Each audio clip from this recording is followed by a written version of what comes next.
پاکستان تحریک انصاف کے لوگوں نے شرکت اختیار کی پیپلز پارٹی میں، جو پی ٹی آئی کو جو چھوڑ چکے تھے، تو اس کے بعد بہت سی ایسی خبریں تھیں کہ جناب گیم اندر کچھ اور چل رہی ہے، اور پھر وہ کشمیر کے باغ کے علاقے میں مشتاق منہاس نے صاف اور سیدھے الزامات لگائے رانا ثناءاللہ پر، کہا کہ جناب آپ کی وجہ سے ہم یہ الیکشن ہارے ہیں، اور کہا کہ 10,000 ٹھپے آخری 10 سے 15 منٹ میں لگائے گئے،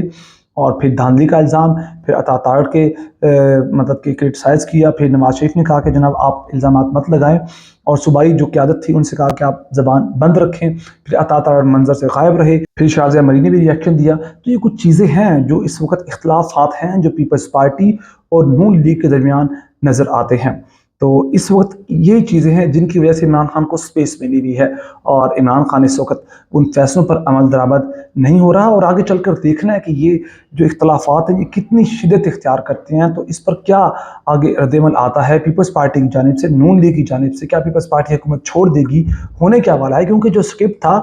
اس سکرپٹ سے جو ریل گاڑی ہے وہ اتر گئی ہے، لہٰذا اس سکرپٹ پر عمل درآمد کرنے کے لیے جو ٹرین ہے اس کو دوبارہ پٹری پہ لانا پڑے گا، اور اس کے بعد شاید پھر عمل درآمد ہو۔ اور اس دوران جناب میں آپ کو ایک اور بڑی خبر دے دوں کہ اس سارے معاملے کے اندر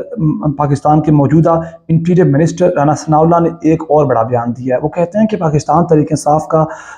اور جو فوج مخالف پروپیگنڈا ہے اس کا ڈائریکٹ تعلق اسرائیل سے ملتا ہے۔ یہ بالکل اسی طرح کا بیان ہے جو کہ عطا تاڑ نے دیا تھا جب کوئٹہ کے اندر ایک وکیل کا قتل ہو گیا تھا عبدالرزاق شر، اور 2 گھنٹے کے اندر اندر، اس سے پہلے کہ کوئی انویسٹیگیشنز ہوتی، کوئی ایف آئی آر کٹتی،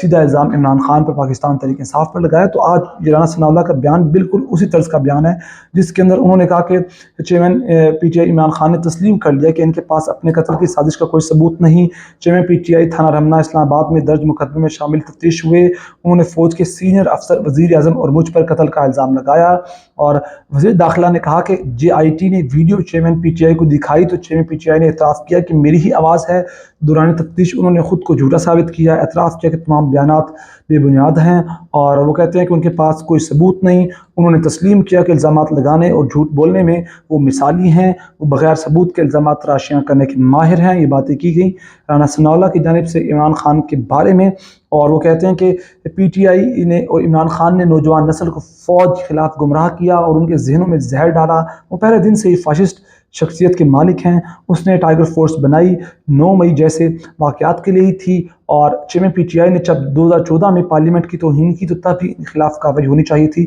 کیا بات کر دی ہے ماشاءاللہ، جب سپریم کورٹ کے سامنے جب عدالت لگی تھی، اور پھر وہاں جا کر جب دھرنا دیا گیا تھا، حالانکہ دفعہ 144 تھے اسلام آباد کے اندر، پھر کیسے وہ لوگ آگے انصار الاسلام کے، جے یو ایف کے، اور پھر کیسے دروازے پھلانگ کر عدالت کے جو پرائم منسٹر تھے وہاں داخل ہو کر پھر عدالت کے سامنے دھرنا دیا گیا، مریم نواز بھی وہاں موجود تھیں،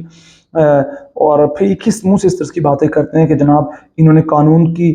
توہین کی، پارلیمنٹ کی توہین کی، ان کے خلاف کارروائی ہونی چاہیے تھی۔ تو ایسے چیزیں نہیں چلتی، عوام دیکھتی ہے، ڈیجیٹلائز دور ہے، بہت سی چیزیں عوام کو علم ہے۔ تو اسی بات پر انہوں نے کہا کہ جناب ملک خلاف لاکھوں ہزاروں ڈالرز خرچ کیے جا رہے ہیں، اس پروپیگنڈا میں اسرائیل اور دشمن ہمسایہ ملک کے ساتھ ان کے شاخسانے بھی مل رہے ہیں جو انہیں کسی نہ کسی انداز میں سپورٹ کر رہے ہیں۔ پاکستان کا المی ہے کہ کچھ بھی ہو جائے سارا تعلق بھارت کے ساتھ یا اسرائیل کے ساتھ ملا دیتے ہیں۔ اسی معاملے کے اندر آخری خبر کہ جناب اب عدلیہ کو بھی نشانہ بنایا جا رہا ہے۔ جسٹس امیر بھٹی کے جناب داماد، ان کی فیملی جن کا نام علی افضل شاہی ہے، ان کو جب جوڈیشل کمپلیکس میں حاضر ہوئے وہاں سے ضمانت ملی، دوبارہ گرفتار کر لیا گیا۔ بعد میں اسلام آباد پولیس نے کہا کہ جناب ہم نے گرفتار ہی نہیں کیا، وہ اس گرفتاری سے مکر گئے۔ اور اب دیکھنا ایسا ہے کہ اب یہ عدلیہ، اور پہلے تو جناب عمران خان کے ساتھ ان کا نوک جھونک تھی، اب عدلیہ میں مل رہی ہے، عدلیہ کی فیملی جو اعلیٰ ججز ہیں ان کی فیملی کو ہٹ کیا جا رہا ہے۔ اب ایک دفعہ جہاں گرفتار کیا گیا علی افضل شاہی کو، تو ویڈیوز بھی ہیں جب پولیس نے پکڑ کے لے جا رہی ہے، دوبارہ گرفتار کریے، لیکن دوسری جانب اسلام آباد پولیس نے کہا کہ جناب ہم نے گرفتار نہیں کیا۔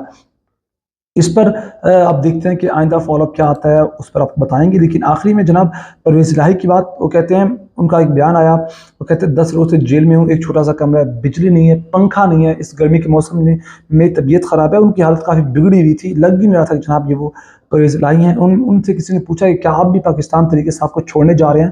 تو انہوں نے کہا کہ